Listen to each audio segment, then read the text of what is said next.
it's Aaliyah from the Song of the Winds. I hope you're doing really well. This is the November Divination box from the Moon box.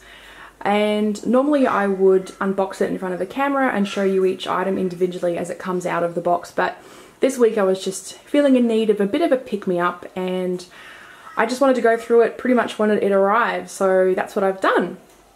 So what I've done here is just arrange all of the items really neatly. You can see most of them. Just move that up. There we go. I'm really thrilled with this one. The theme is divination, so honestly I'm going to be pretty into that.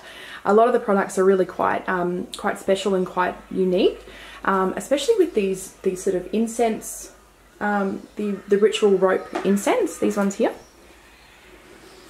It smells divine. It's like those sort of witchy shops from when I was much younger.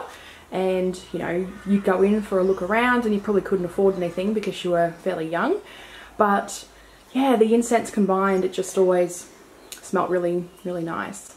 So I'll give you a quick run through what each of the products are. You know, I think part of the reason why I couldn't actually hold off with this box is because I accidentally saw some pictures on Instagram, and I try to avoid, you know, looking too closely at social media until I can open the box myself because I like a surprise. But I saw that someone had posted that there was a deck of cards in here, and I'm like, oh my god, I can't wait until the weekend to film. So yeah, I went ahead and opened it up. I don't have this deck. It's really interesting.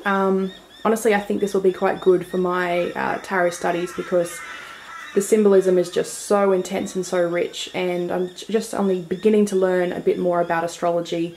Yeah, so I think there'll be a lot of layers in here which will really sort of expand my understanding of the tarot, so I'm super keen to get stuck into that.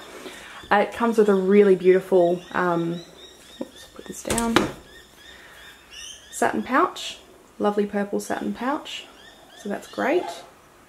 This focus is just giving me trouble today. And then the spell candle, noticeably much bigger than the candles that you receive normally. Prophecy. So it's a lovely big fat purple candle, very sparkly. And there is your spell information in there. The Eye Opener Aura Spray.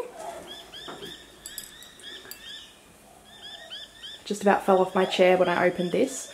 The scent is incredible. It's much more fresh than I was expecting, honestly. I've always got a bit of an idea in mind of what these sprays would smell like, especially if they're for divination purposes, and normally it's more sort of heady, more kind of resinous sorts of smells, but they've really turned it on its head here. It's called the Eye Opener Aura Spray, and there's Palo Santo, ginger, sweet orange in there, and then some oils from their own personal collection and an amethyst crystal inside. Amazing. And it's a glass bottle, which I really appreciate. And yeah, I'm so super excited.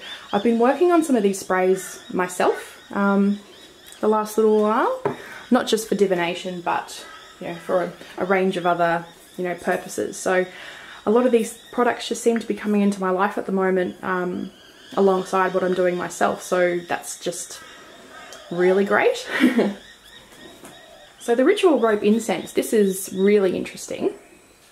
It's made by monks living in monasteries, and it's prepared in the tradition of the monastic order of Tibet. These monks craft the incense by hand through a process that involves building the ingredients in a special hand-prepared rice paper, then rolling and twisting it into a small rope-like braided form. Incredible. They look a bit like birthday candles. Very special, magical birthday candles.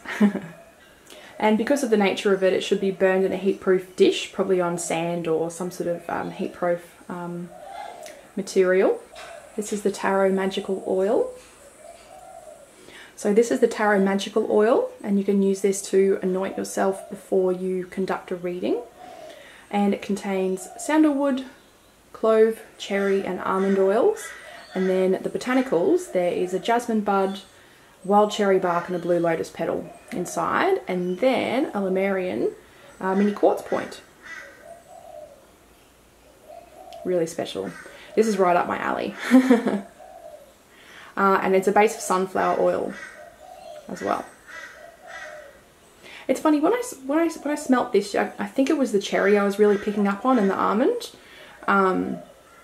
I'm going to see how that goes on my skin, because typically cherry and almond are scents and flavours that I associate with like really unpleasant medicines when I was a child. So we'll see how that goes. It may not be for me, but I love the intention behind this. This is the Pythia Sacred Salt. She was a high priestess at the Temple of Apollo at Delphi who served as an oracle.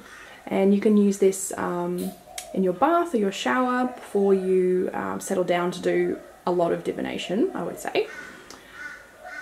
Or you could also use it prior to meditation.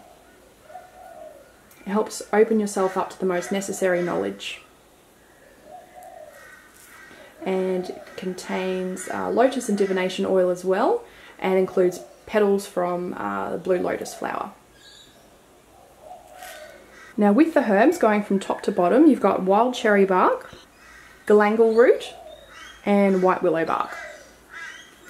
White willow bark is a step back in time for me, because I was really interested in pursuing a career in medical herbalism when I was a teenager, and for various reasons that just didn't happen. But I used to take this for a headache, because it's a naturally, that's where aspirin comes from. This is really great. That's a divination sigil. It's been crafted especially for divination rituals and readings. It incorporates the symbols related to Mercury. You place the sigil on your altar as you conduct readings to open up the energies of communication and intuition. Keep this sigil with your cards or placed in your Book of Shadows. Beautiful. I will definitely be using that.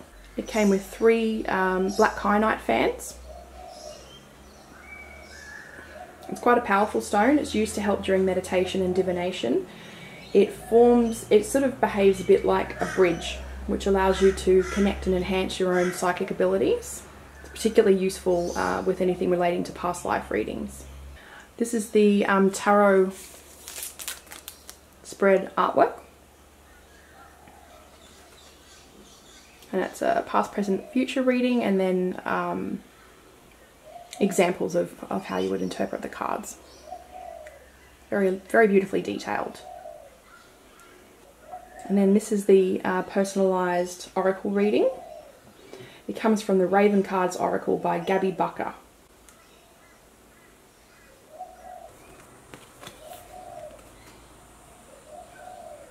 Well, I'm more than a little bit sad to say that this will be my last moon box for some time, because we just bought a car recently. So all of these little extra things that I've been buying for myself each month, we need to rein that in. I'm especially crushed about the moon box, because there hasn't been a month that's gone by where I haven't absolutely loved it and felt like I was getting quite good value for money and a lot of use and longevity out of the products. So yeah, it kills me a little bit. And they've just recently started doing a sort of jewelry subscription box as well, with like handmade beautiful jewelry pieces. It's kind of a surprise when it turns up. So yes, the timing of it all, but we really did need a new car, so anyway. But yeah, so this will be the last subscription box from me for some time. So I won't be doing the moon box or the astral box or the witch's chest or anything like that for some time, but yeah, I'll keep you entertained with other things. I've got a few projects sort of burning in the background, a few plates spinning at the moment, so there'll be lots of content coming up soon. But thank you so much for watching. If you haven't already tried the moon box for yourself, I really highly recommend that you do, because I'm always so impressed with the quality of the items. It's always the most beautiful surprise when it turns up. So yeah, if you can make it happen, try it out at least for 1 month. Okay, so you take care. Thank you so much for watching, and I will chat with you guys again soon. Okay, thank you. Bye.